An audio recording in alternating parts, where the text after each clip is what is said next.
Yaponiyaning Kyushu orolida 7,1 magnitudali kuchli zilzila sodir bo'ldi. Zilzila 28-iyul kuni Kumamoto prefekturasida mahalliy vaqt bilan 16:35 da yuz bergan. Yer silkinishi Yaponiya seysmik shkalasi bo'yicha eng yuqori 7 ballgacha yetgan. Zilzila o'chog'i 10 km chuqurlikda joylashgan. Oradan taxminan 30 daqiqa o'tib, hududda 5 ballgacha bo'lgan takroriy zilzila kuzatilgan.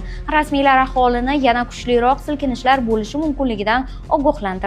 Dastlabki ma'lumotlarga ko'ra, zilzila markazi yaqinida ayrim binolar qulab tushgan, ko'plab yong'inlar yuzaga kelgan. Ariake va Yatsushiro dengizlari qirg'oqlari uchun tsunami xavfi e'lon qilinib, aholidan sohilga yaqinlashmaslik so'raldi. Shuningdek, Kumamoto prefekturasida qariyb 48,300 ta xonadon elektr ta'minotisiz qolgan.